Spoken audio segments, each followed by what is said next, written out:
Hello friends, welcome to my channel CK hungry foodie.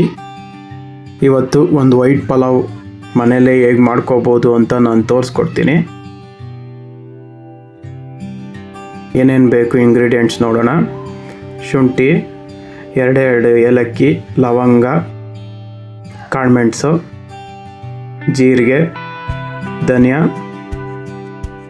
ಸೋಂಪು ಮತ್ತು ಬೆಳ್ಳುಳ್ಳಿ.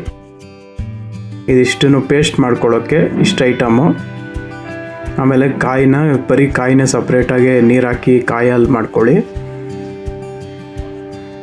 ನೋಡಿ, ಈ ಥರ ಪೇಸ್ಟ್ ಮಾಡ್ಕೋಬೇಕು ಮಸಾಲೆ ಐಟಮ್ ಎಲ್ಲ. ಈಗ ಒಗ್ಗರಣೆ ಹಾಕ್ಕೊಳ್ಳೋಣ. ನೋಡಿ, ಈಗ ಕುಕ್ಕರ್ ಬಿಸಿಯಾಗಿದೆ. ಸ್ವಲ್ಪ ಎಣ್ಣೆ ಹಾಕ್ಕೊಳ್ಳಿ. ಈಗ ಎಣ್ಣೆ ಕಾದಿದೆ. ಸ್ವಲ್ಪ ಜೀರಿಗೆ, ಒಂದೆರಡು ಚಕ್ಕೆ. ನಾನು ಚಕ್ಕೆ ರುಬ್ಬಕ್ಕೆ ಹಾಕಿಲ್ಲ, ಒಗ್ಗರಣೆಗೆ ಹಾಕ್ಕೊಂಡಿದ್ದೀನಿ. ಈಗ ಇದು ಚೆನ್ನಾಗಿ ಫ್ರೈ ಆಗಬೇಕು. ಈಗ ನೋಡಿ, ಚೆನ್ನಾಗಿ ಫ್ರೈ ಆಗಿದೆ. ಈಗ ಸಣ್ಣಗೆ ಹಚ್ಚಿರೋ ಈರುಳ್ಳಿ ಹಾಕಿ ಇದು ಚೆನ್ನಾಗಿ ಹಸಿ ವಾಸನೆ ಹೋಗೋವರೆಗೂ ಹುರ್ಕೋಬೇಕು. ಈಗ ಚೆನ್ನಾಗಿ ಹುರ್ಕೊಂಡು ಮಸಾಲೆ ಚೂರು ಹಾಕ್ಕೊಂಡಿದ್ದೀನಿ ನಾನು ಆಗಲೇ. ಮಸಾಲೆನೂ ಹಸಿ ವಾಸನೆ ಹೋಗೋವರೆಗೂ ಹುರ್ಕೊಳ್ಳಿ. ಈಗ ಸ್ವಲ್ಪ ಮಸಾಲೆ ಇನ್ನೊಂಚೂರು ಹಾಕ್ಕೊಂಡಿದ್ದೀನಿ, ನೀರು. ಈಗ ಚೆನ್ನಾಗಿ ಹಸಿ ವಾಸನೆ ಹೋಗಬೇಕು, ಅಲ್ಲಿ ತನಕ ಫ್ರೈ ಮಾಡ್ಕೊಳ್ಳಿ. ನೋಡಿ, ಈಗ ಎಲ್ಲ ಹಸಿ ವಾಸನೆ ಹೋಗಿದೆ, ಚೆನ್ನಾಗಿ ಫ್ರೈ ಆಗಿದೆ, ಎಣ್ಣೆ ಎಲ್ಲ ಬಿಟ್ಟಿದೆ. ಈಗ ತರಕಾರಿ ಹಾಕ್ಕೊಳ್ಳಿ. ನಾನು ಬೀನ್ಸು, ಕ್ಯಾರೆಟು ತೊಗೊಂಡಿದ್ದೀನಿ. ಇದನ್ನು ಚೆನ್ನಾಗಿ ಮಸಾಲೆಯಲ್ಲಿ ಫ್ರೈ ಮಾಡಿ. ಇದು ಮಸಾಲೆಯಲ್ಲಿ ಚೆನ್ನಾಗಿ ಫ್ರೈ ಆಗಿದೆ. ಈಗ ಬಟಾಣಿ ಹಾಕ್ಕೊಳ್ಳಿ. ಇದನ್ನು ಮಸಾಲೆಯಲ್ಲಿ ಫ್ರೈ ಮಾಡಬೇಕು. ನೋಡಿ, ಈಗ ಎಲ್ಲ ತರಕಾರಿ ಚೆನ್ನಾಗಿ ಫ್ರೈ ಆಗಿದೆ. ಈಗ ರುಬ್ಬಿದ್ವಲ್ಲ ಕಾಯಿ, ಅದನ್ನು ಹಾಕ್ತಾ ಇದ್ದೀನಿ. ಇದು ಹಸಿ ವಾಸನೆ ಹೋಗಬೇಕು, ಅಲ್ಲಿ ತನಕ ಚೆನ್ನಾಗಿ ಫ್ರೈ ಮಾಡ್ಕೊಳ್ಳಿ.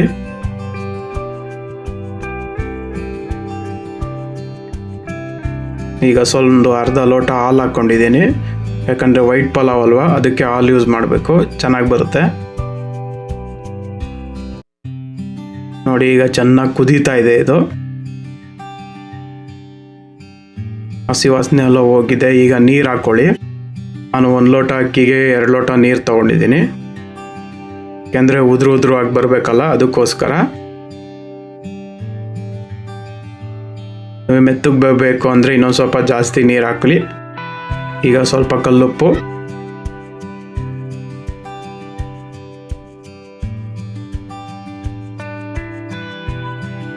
ಸ್ವಲ್ಪ ನಿಂಬೆಹಣ್ಣು ಹಾಕ್ಕೊಳ್ಳಿ.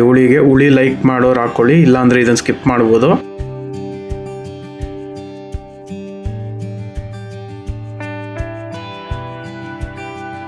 ಖಾರಕ್ಕೆ ಹಸಿಮೆಣಸಿನ್ಕಾಯಿ. ಈಗ ಇದು ಚೆನ್ನಾಗಿ ಕುದಿಬೇಕು, ಅಲ್ಲಿ ತನಕ ಬಿಟ್ಬಿಡಿ.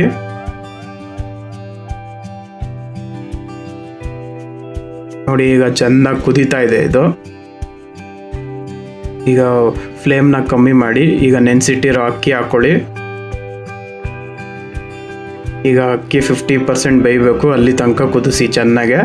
ನೋಡಿ, ಈಗ ಅಕ್ಕಿ 50% ಬೆಂದಿದೆ. ನೋಡಿ, ಈ ಥರ ಬೇಯಬೇಕು. ಮುಂಚೆನೇ ಮುಚ್ಚಿದ್ರೆ ಮುದ್ದೆ ಥರ ಆಗ್ಬಿಡುತ್ತೆ ಪಲಾವು. ಈ ಥರನೇ ಬೇಯಲಿ. ಈಗ ಕುಕ್ಕರ್ ಮುಚ್ಚಿಬಿಡೋಣ. ಕುಕ್ಕರ್ ಮುಚ್ಚಿ 2 ವಿಷಲ್ ಕೂಗಿಸ್ಕೊಳ್ಳಿ. ಸಾಕು, ಉದ್ರಾಗಿ ಬರುತ್ತೆ ರೈಸ್ ಬಾತು. ಈಗ ಕುಕ್ಕರ್ ಕೂಗಿ ತಣ್ಣಗಾಗಿದೆ. ನೋಡೋಣ ಬನ್ನಿ ಹೇಗೆ ಬಂದಿದೆ ಅಂತ. ನೋಡಿ, ಎಷ್ಟು ಚೆನ್ನಾಗಿ ಬಂದಿದೆ ವೈಟ್ ಪಲಾವ್. ತುಂಬ ಚೆನ್ನಾಗಿರುತ್ತೆ. ಬೆಳಗ್ಗೆ ಹೊತ್ತು ಬ್ರೇಕ್ಫಾಸ್ಟಿಗೆ ಬೇಗ ಆಗುತ್ತೆ. ಜಾಸ್ತಿ ಮಸಾಲೆ ಸ್ಟ್ರಾಂಗ್ ಇರಲ್ಲ ಇದು ಪಲಾವು. ನೀವು ಮನೇಲಿ ಮಾಡ್ಕೊಳ್ಳಿ. ಹೇಗಿದೆ ಅಂತ ಕಮೆಂಟ್ ಬಾಕ್ಸಲ್ಲಿ ತಿಳಿಸಿ. ಹಾಗೆ ಹೊಸ್ದಾಗಿ ನೋಡ್ತಿರೋರು ನನ್ನ ಚಾನಲ್ನ ಸಬ್ಸ್ಕ್ರೈಬ್ ಮಾಡಿ, ಹಾಗೆ ಲೈಕ್ ಮಾಡಿ. ದಿನ ಹೀಗೆ ಹೊಸ ಐಟಮ್ ಬರುತ್ತೆ. Thank you.